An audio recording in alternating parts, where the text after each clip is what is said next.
Salut à toutes et à tous, c'est Charles Gauthier. J'espère que vous allez bien et que vous êtes en grande forme. Je suis très heureux de vous retrouver aujourd'hui pour le deuxième épisode de ce format Hyper Casual Café ou Hyper Casual Bistro. À toi de me dire dans les commentaires le nom que tu préfères.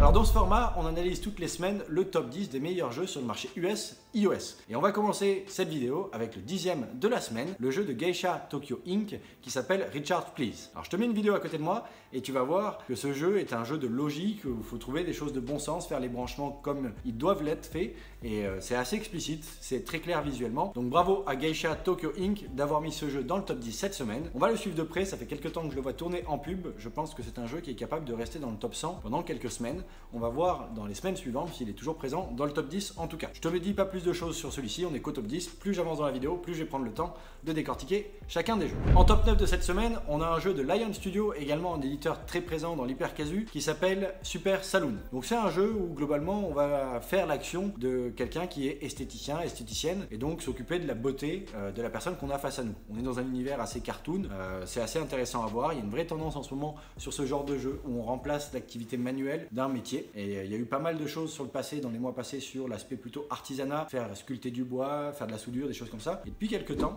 on voit aussi une tendance qui se fait autour de la beauté, faire le dentiste, s'occuper du visage de la personne. Il y a pas mal de choses là-dessus. Donc à suivre de près, c'est une tendance sur le marché que je pense encore bien présente. On le voit avec ce top 9 aujourd'hui. Donc on va passer au suivant. Bravo à Lion Studio en tout cas pour ce top 9 cette semaine. En top 8 de cette semaine, on a le jeu Brain Dome Tricky Brain Puzzle de Matchingham Games. Je ne connais pas du tout cet éditeur, c'est la première fois que je le vois dans le top chart, donc bravo à eux. C'est une belle victoire, je pense. C'est un jeu que je ne connais pas vraiment. J'ai pas joué. Il m'a pas l'air d'être hyper casu, mais j'ai l'impression qu'il s'inspire de Save the Girl de Lion Studio aussi, où il y a des jeux avec des choix. On doit faire des choix et chaque décision qu'on prend va avoir une action différente dans le jeu derrière. On a quelque chose de très illustré en termes de direction artistique sur ce jeu. Moi, c'est des jeux dans la catégorie trivia que je connais un peu moins dans la catégorie casual. C'est pour moi pas des vrais hyper casu, mais en tout cas, il y a une vraie tendance sur le marché qui se dessine. C'est pas la première fois qu'on voit des jeux qui proposent aux joueurs de faire des choix dont les choix vont impacter la suite de l'expérience, mais pas sous forme d'un jeu arcade, plutôt sous une forme de choix textuels ou d'images et des choses comme ça. C'est plutôt un puzzle game, un brain test, donc c'est assez intéressant. Je m'y attarde pas plus sur celui-ci. Le top 7 de la semaine n'est pas un hyper casual, donc je ne vais pas rester très longtemps dessus. C'est un jeu que tu as dû voir passer beaucoup en pub avec Jennifer Lopez et compagnie. Ils ont un gros budget marketing, c'est un jeu beaucoup plus mid-core qui s'appelle Coin Master et qui est fait par l'éditeur Moon Active, ou le studio Moon Active. En tout cas, en publishing, c'est Moon Active. Donc voilà, je ne m'attarde pas plus dessus. Ils ont fait énormément de téléchargements le mois dernier, plus de 5 millions je pense. Donc on va passer, c'est pas un hyper casual. On va donc se diriger vers le top 6 qui cette fois est un hyper casual et c'est un jeu de notre éditeur français Vaudou qui s'appelle Super Sniper avec un point d'exclamation à la fin. Donc t'imagines bien que c'est un jeu de shoot à la sniper, je te mets une vidéo à côté de moi bien évidemment. Et c'est un jeu intéressant, j'aime bien la profondeur visuelle assez simpliste, on est quand même dans de l'abstrait, dans des formes abstraites mais on comprend très vite le sens, c'est contrasté, on voit quels sont les objectifs à atteindre, l'input a l'air intuitif et donc ça donne envie d'y jouer. Moi je trouve que c'est mission réussie là-dessus, à voir comment il perce dans les prochaines semaines. Pour le moment ce jeu, à titre indicatif, il est rentré dans le top 100 tout tape confondu le 4 juin dernier. Donc on va voir maintenant comment il va se positionner sur le mois de juin. Est-ce qu'il va continuer à percer, à monter dans le top chart ou est-ce qu'à l'inverse, il va redescendre un petit peu plus bas parce qu'il plaira moins. Donc à suivre, mais en tout cas bravo à Vaudou pour ce jeu. Bon, c'est très intéressant en tout cas de voir le feeling qu'il y a dans ce jeu, les slow motion qu'on peut avoir pour la récompense visuelle. Il y a des choses dont on pourrait s'inspirer pour plein de mécaniques de jeu différentes. Donc voilà, à observer. Bravo Vaudou pour votre 6e place dans le top chart cette semaine. Et vous allez voir que c'est pas tout, il y en a d'autres qui arrivent.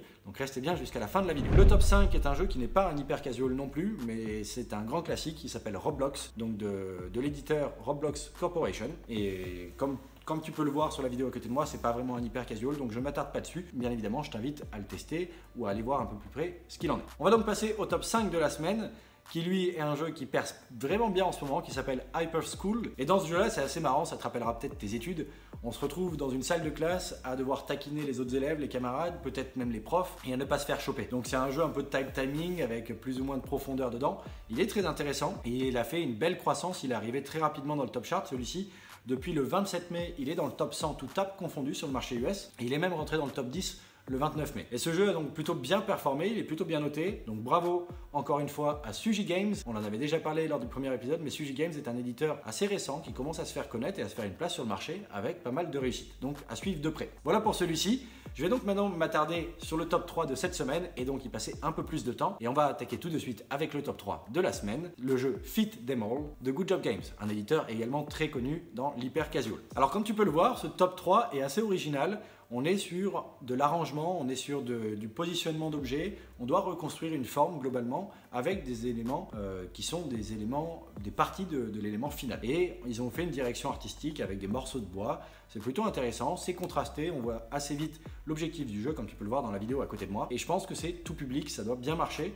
Il est très bien noté également. C'est un jeu qui a fait une très belle percée quand il est sorti en avril, puisqu'il est rentré dans le top 100 tout app confondu en date du 19 avril. Et il y est resté depuis quasiment toujours. Il a fait une petite sortie pendant quelques jours. Et il est même rentré dans le top 10 par moment ou a effleuré le top 10. Il n'est jamais vraiment resté dedans. Mais en tout cas, c'est un jeu qui a l'air de bien performer, plutôt bien noté, bien apprécié et qui doit être tout public parce que c'est une logique compréhensible de tous, qui est pas stressante. C'est un jeu qui va pas, voilà, qui est peut-être plus féminin que masculin sur le public qui doit toucher, mais comme beaucoup de puzzles finalement. Voilà ce que j'ai à te partager sur celui-ci. Donc bravo à Good Job Games pour ce top 3 de la semaine. On va donc maintenant passer aux jeux qui ont le plus performé en cette date du dimanche 6 juin et on va attaquer avec le top 2. Le top 2, c'est le jeu Stack Colors avec un point d'exclamation, encore une fois de l'éditeur Voodoo, qui avait fait le top 6 de la semaine et qui refait un top 2. Ce jeu est très intéressant, on est vraiment dans une mécanique de runner et on voit qu'ils l'ont bien poussé sur les dernières semaines puisqu'il a passé le mois de mai, je pense, en soft launch en étant vers les 1000 dans le classement des 1000 jeux les plus téléchargés, des 1000 apps les plus téléchargés et sur les dernières semaines, il est vite grimpé dans le top 100, tout app confondu et a même intégré le top 10 tout app confondu en ce date du samedi. Donc il est top 2 tout jeu confondu et il est top 10 tout app confondu. C'est une très belle réussite, un très beau scaling. À voir combien de temps il va tenir dans le temps. Mais comme on peut voir dans la vidéo à côté de moi, l'expérience de jeu a l'air intuitive, elle a l'air fun, elle est explicite, elle est bien réalisée. Ça va à l'essentiel, c'est contrasté. Il y a un bon feeling de endgame aussi, avec quelque chose de très récompensant visuellement. Donc c'est un jeu qui fait bien le taf. Je pense qu'il peut être un peu masculin avec l'aspect runner, mais il est peut-être aussi tout public parce que très clair, très contrasté et dans la direction artistique pour tout le monde. À voir, je n'ai pas les stats à ce niveau-là, mais en tout cas c'est un jeu qui plaît bien, il est bien noté et il a certainement ses chances pour rester dans le top 10 pendant quelques jours, voire quelques semaines. Donc on suivra ça dès la semaine prochaine. Voilà ce que j'ai à te dire pour celui-ci. Moi je trouve qu'ils ont bien poussé le truc. J'avais vu cette vidéo passer lors des tests aussi pendant les soft launch. Le jeu est aujourd'hui en launch mondial avec une direction artistique qui n'a pas beaucoup évolué. Ils ont certainement consolidé l'expérience de jeu, le gameplay, mais comme vous pouvez le voir dans cette vidéo, c'est assez intéressant. On n'est pas forcément obligé de pousser une direction artistique à fond. On peut rester sur des choses simples. On amène du contraste, on amène de la récompense visuelle, du feedback, du score increment, des VFX, quelque chose de bien pensé et ça peut largement suffire pour faire un jeu qui est capable de donner une très belle expérience de jeu aux joueurs et donc d'être dans le top chart et d'y rester. On verra bien s'il y reste. En tout cas, bravo à Voodoo et au studio qui a pu être derrière. J'imagine que c'est pas l'équipe interne de Voodoo, donc je ne connais pas ton nom. Bravo à toi si tu regardes cette vidéo et bravo à Voodoo pour votre top 2 et votre top 6 de la semaine. Mais c'est pas fini, il nous reste le top 1 à voir cette semaine et là, Voodoo fait encore très fort parce que Voodoo a un top 1, un top 2 et un top 6 cette semaine. Et le top 1, c'est le jeu Cube Surfer, toujours avec un point d'exclamation à la fin. C'est une très belle réussite. Je vous invite vraiment à jouer à ces jeux-là, de ce top 10 et particulièrement à ce top 3 et particulièrement à ce top 1. Il y a une profondeur dans l'expérience de jeu qui est génialissime et une clarté dans le côté intuitif du jeu qui est bien présente. Donc c'est un jeu très agréable à jouer, le game feel est vraiment très polish. Donc bravo au studio qui est derrière ce jeu-là, je ne sais pas qui c'est. Peut-être que Voodoo pourra m'en dire plus là-dessus et bravo à Voodoo d'avoir sélectionné ce jeu qui apporte une très belle expérience. Il y a beaucoup d'analogies qu'on pourrait faire sur plein d'autres concepts. Si vous êtes en train de créer des runners, inspirez-vous de ça. Regardez comment ils créent de la profondeur de jeu, regardez comment ils ont fait leur endgame, comment ils amènent un challenge supplémentaire et un risk-reward encore plus important dans le endgame. Le jeu est très bien pensé. Il y a moyen peut-être de le revisiter avec d'autres mécaniques de gameplay, mais celui-ci en l'occurrence est poussé dans la simplicité, la clarté, avec une vraie complexité de profondeur, mais qui est bien dimensionné pour des joueurs hyper casual. Donc moi je trouve que c'est une très belle réussite, j'aime bien m'en inspirer. Ça fait quelques semaines que je l'analyse, que je décortique pour même nos projets en interne. Tu sais qu'on a fait pas mal de runners sur le mois de mai. On s'est pas mal inspiré de Cube Surfer pour nos endgames, pour également du game feel et comprendre comment on pouvait amener de la profondeur avec l'aspect risk-reward sur ce genre de mécanique. Donc c'était très intéressant. Bravo à Voodoo pour ce très beau succès qui, je pense, pourra continuer encore plus dans le temps. Je pense qu'on n'a pas fini de le voir ce jeu-là, mais c'est mon intuition. C'est un jeu en tout cas qui a intégré le top 100 tout tape confondu le 26 mai dernier, après quelques semaines de soft launch sur le mois d'avril et le mois de mars un petit peu, et qui a même intégré le top 10 au 5 juin dernier, en étant deuxième en date du dimanche tout tape confondu, et premier tout jeu confondu sur le marché US. Donc voilà ce que je voulais vous partager aujourd'hui. Moi j'aime beaucoup ce jeu-là, je suis très heureux de vous le présenter en top 1 de cette semaine. Moi-même, ça doit être le jeu auquel j'ai le plus joué parmi les 10 qu'on a vu cette semaine. Et je suis très impressionné par la profondeur qu'il peut y avoir dans ce jeu-là. Je pense que ça peut nous donner à nous, créateurs, une vraie analyse dans notre reverse engineering et dans notre inspiration de game feel de certains jeux. Voilà ce que je voulais partager dans cette vidéo. On a refait le tour du top 10 des jeux de cette semaine. On s'est particulièrement intéressé aux hyper casual. Donc je t'invite à me dire quel jeu tu as préféré et quel est celui que tu penses être le plus capable de rester dans le top chart sur les semaines qui viennent.